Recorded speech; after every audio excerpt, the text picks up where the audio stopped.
Students, welcome to my YouTube channel tutorial classes by Garima Singh. हम लोग यहाँ पे क्वांटिटेटिव एप्टीट्यूड पढ़ रहे हैं जो कॉम्पिटिटिव एग्जाम्स में पूछे जाते हैं, like bank PO exam, SSC, railway और बहुत सारे कॉम्पिटिटिव एग्जाम्स में, आईबीपीएस क्लर्क के एग्जाम में भी पूछा जाता है। तो इस समय हम लोगों का टॉपिक, अब नया टॉपिक स्टार्ट हो रहा है, वर्क एंड टाइम। ठीक है, तो आज हम लोगों का वर्क एंड टाइम का फर्स्ट लेक्चर है। तो क्वेश्चन नंबर 1 से हम लोग स्टार्ट कर रहे हैं। तो आइए देखते हैं हमारा पहला क्वेश्चन क्या है।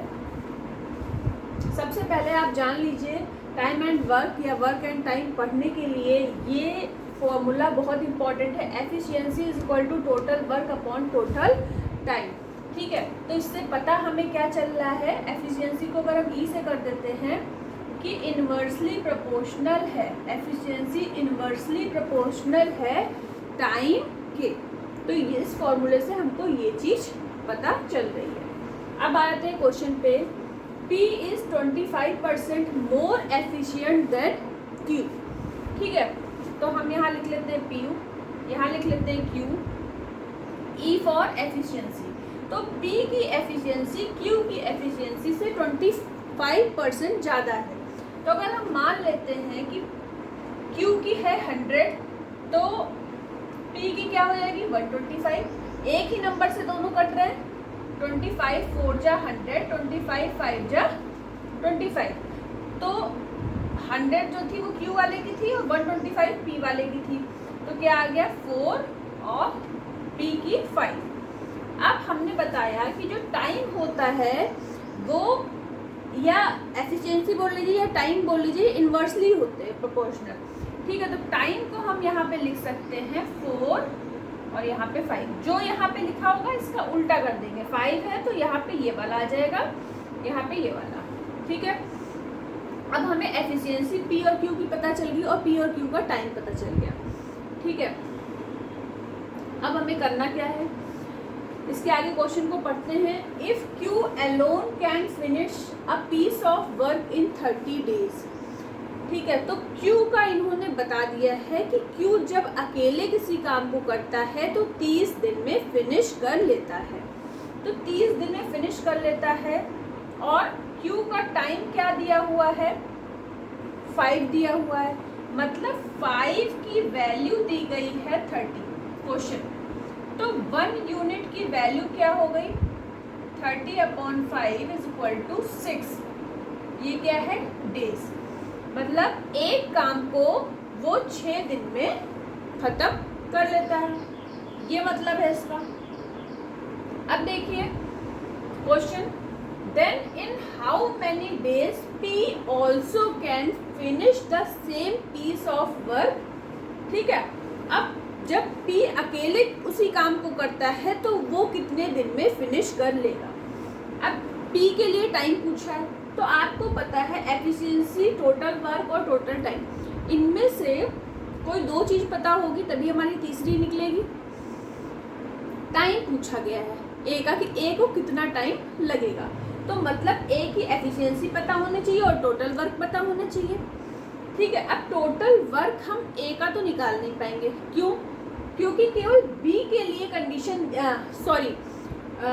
P का नहीं निकाल पाएंगे। क्यों, टोटल वर्क Q का निकाल पाएंगे। कैसे, क्योंकि Q का ही जो ये डेटा दिया हुआ है वो Q के लिए दिया हुआ है कि Q 30 दिन में काम को फिनिश करता है और Q की एफिशिएंसी हमको पता है कि 4 है। तो हमें Q की एफिशिएंसी पता है और Q का टाइम पता है कि वो 30 डेज में काम को ख़त्म करता है, तो हम टोटल वर्क निकाल सकते हैं। तो Q के लिए जब आप टोटल वर्क निकालोगे तो क्या निकालोगे, efficiency into total time. Efficiency क्या है Q की 4, टाइम Q को कितना लग रहा है 30, तो 120 हो गया ये टोटल वर्क। ठीक है, अब हमें टोटल वर्क पता है, टोटल वर्क पता चल गया। अब हमें निकालना क्या है, then in how many days. अब P उसी काम को अकेले कितने दिनों में फिनिश करेगा, तो P के लिए टाइम पूछा है, तो हमने लिखा total time is equal to, time को इधर ले आइए, एफिशिएंसी अपॉन में आ जाएगी, टोटल वर्क अपॉन एफिशिएंसी। किसकी एफिशिएंसी की बात करी जा रही है, क्योंकि P के लिए निकालना है कि P उस काम को कितने दिन में फिनिश करेगा। तो टोटल वर्क हमने लिख दिया 120 अपॉन एफिशिएंसी क्या है P की 5 से इसको डिवाइड कर दीजिए, क्या आ जाएगा 5 2 जा 10 और 5 4 जा 20, तो 24 क्या निकल आया डेज। तो Q जो है उस काम को करने में 30 दिन लगा रहा था और उसी काम को करने में P कितना टाइम ले रहा है 24 डेज ले रहा है, 6 डेज कम ले रहा है। ठीक है, तो ये है। अब आप इसका मतलब ये सही भी है।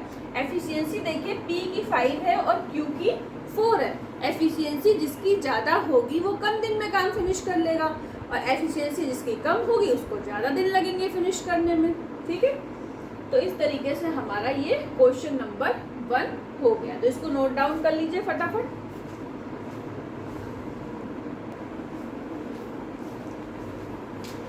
अब देखिए क्वेश्चन नंबर 2 है हमारा, A, B and C can finish a piece of work 12, 15 and 20 days. मतलब A जो है किसी काम को फिनिश करने में 12 डेज ले रहा है, B ले रहा है 15 डेज, C ले रहा है 20 डेज। ठीक है, respectively. In how many days they together can finish it completely. कोई एक काम करना है, ठीक है, उस काम को तीनों लोग अलग अलग दिनों में कर रहे हैं। A उस काम को 12 दिन में ख़त्म कर रहा है, B उस काम को 15 दिन में ख़त्म कर रहा है और C उस काम को 20 दिन में ख़त्म हो रहा है। इससे पता क्या चल रहा है, ध्यान से देखिए, इससे एक चीज़ पता चल रही है। तो इस तरह के क्वेश्चनों को करने के लिए एक बहुत ही बेहतरीन तरीका होता है क्या, सबसे पहले इन तीनों का एलसीएम ले लीजिए। इन तीनों का एलसीएम क्या होगा, एलसीएम का मतलब होता है लीस्ट कॉमन मल्टीपल। हमें ऐसा नंबर, छोटे से छोटा ऐसा नंबर लिखना है इन तीनों की टेबल में वो नंबर आना चाहिए। तो हमने ले लिया 60। अब 12 को डिवाइड करिए 60 से, 12 5 जा 60। 15 को डिवाइड करिए, 15 4 जा 60। 20 से डिवाइड करिए 60 को, 23 जा 60। तो जो ये हमारी तीनों चीज़ें निकली हैं, एक्चुअली ये क्या है हमारी एफिशिएंसी किसकी, A, B, C की। और ये क्या है हमारा टोटल वर्क। अब पूछा है कि जब ये तीनों मिल के एक साथ काम करते हैं तो उस काम को कितने दिन में फिनिश कर लेंगे। तो मतलब टाइम पूछा है, तो फॉर्मूला क्या बन जाएगा, total time is equal to total work upon total efficiency. ठीक है, अब देखिए टोटल वर्क तो हमारा 60 है, टोटल एफिशिएंसी क्या होगी, इन तीनों को ऐड कर दीजिए। 5 और 4 कितना हुआ, 9 हुआ, और 9 और 3 कितना हुआ, 12 हुआ। अब डिवाइड कर दीजिए, तो 12 5 जा 60, तो 5 डेज। जब तीनों मिल के काम, जब अकेले अकेले काम कर रहे थे तो A को लग रहे थे 12 डेज, B को लग रहे थे 15 डेज और C को लग रहे थे 20 डेज। लेकिन जब तीनों ने मिल के करा उसी काम को तो कितने डेज लग रहे हैं, 5 डेज। जब सारी एफिशिएंसी सबकी एक साथ मिल गई तो वो काम ऑब्वियसली जल्दी हो जाएगा। तो कितने दिनों में हो रहा है, 5 दिन। तो इस तरीके से हमारा ये हो गया क्वेश्चन नंबर 2। तो नोट डाउन करिए इसको।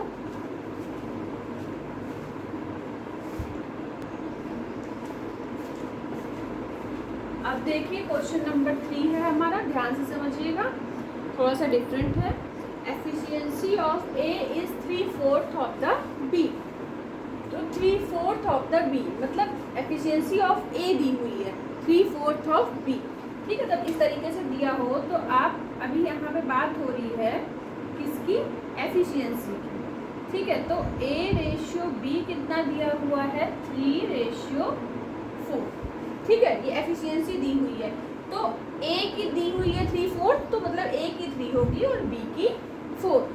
अब इसी तरीके से आगे चलते हैं, B/C के लिए क्या बोला गया है, while B can finish a piece of work 2/3 time. ऊपर वाली तो एफिशिएंसी दी हुई थी और नीचे वाला क्या दिया हुआ है, टाइम दिया हुआ है कितना 2/3। ठीक है, लेकिन अगर हमें कोई रिलेशन चाहिए तो उस रिलेशन को निकालने के लिए हमें सबकी एफिशिएंसी चाहिए। तो आपने यहाँ पढ़ा है कि टाइम और एफिशिएंसी इन्वर्सली प्रोपोर्शनल होते हैं। तो अगर टाइम बी और रेशियो सी का 2/3 है, तो अगर हमें इसकी भी एफिशिएंसी निकालनी पड़े तो हम इसको क्या लिख सकते हैं 3/2। अब अगर इस तरीके से दिया हो कि A/B और B/C दिया हो, तो हम A/B/C कैसे निकाल सकते हैं, जो हम लोगों ने पढ़ा था रेशियो एंड प्रोपोर्शन वाला चैप्टर, तो उसमें सीखा था पहले इनका मल्टीप्लाई करिए, फिर इनका करिए, फिर इनका करिए। तो 3 3 जा 9, 3 4 जा 12, 4 2 जा 8। तो मतलब A की एफिशिएंसी 9 है, B की एफिशिएंसी 12 है और C की एफिशिएंसी कितनी है 8 है। ठीक है, अब हम लोगों ने यहाँ तक का क्वेश्चन कर लिया। ठीक है, calculate time taken by A। अब हमें ये निकालना है कि A को कितना टाइम लग रहा है उस टोटल वर्क को करने के लिए। ठीक है, अब लिखा हुआ गिवन क्या है, if C can finish it in 18 days. तो आपको पता है कि टाइम निकालने के लिए हमें एफिशिएंसी तो निकल गई सबकी, टोटल वर्क चाहिए होता है। टोटल वर्क निकालने के लिए कुछ डेटा चाहिए होता है, वो डेटा हमें कहाँ पे गिवन है, C के लिए गिवन है। तो टोटल वर्क निकाल लेते हैं। तो total work is equal to C जो है 18 डेज में काम कर लेता है, तो 18 into total time into efficiency. अब किसकी एफिशिएंसी लिखोगे, क्योंकि C के लिए टाइम दिया हुआ है 18, तो C की एफिशिएंसी लिखेंगे। तो C की एफिशिएंसी कितनी है 8 है। 8 से जब इसको मल्टीप्लाई करोगे तो आएगा 18 इंटू 8 आएगा 144। ठीक है, टोटल वर्क मिल गया। अब पूछा क्या है, फिर से ऊपर वाली लाइन में आ जाए, calculate the time taken by A to finish the work. तो अब A के लिए पूछा है, टाइम पूछा है, तो टाइम इज इक्वल टू हो जाएगा टोटल वर्क अपॉन एफिशिएंसी। किसकी एफिशिएंसी, A की एफिशिएंसी कितनी है 9 है, तो 9 लिख दिया। टोटल वर्क है 144। अब इसको डिवाइड कर दीजिए, 1 टाइम जाएगा और 6 टाइम जाएगा, तो 16 डेज हमको मिल गया टाइम किसका, A को उस काम को करने में कितने दिन लगेंगे 16 डेज। तो इस तरीके से ये हमारा क्वेश्चन नंबर 3 हो गया। ठीक है, तो कहीं पे कोई परेशानी हो तो बता दीजिए, बाकी तो हमने अच्छे से ही बताया है क्वेश्चंस को। ठीक है, तो आज के लिए इतना ही। आज हम लोगों का पार्ट 1 था वर्क एंड टाइम का, तो इसमें हम लोगों ने 3 क्वेश्चंस करे। आगे के क्वेश्चन हम नेक्स्ट क्लास में करेंगे। आज के लिए इतना ही। All the best to all of you. Thank you.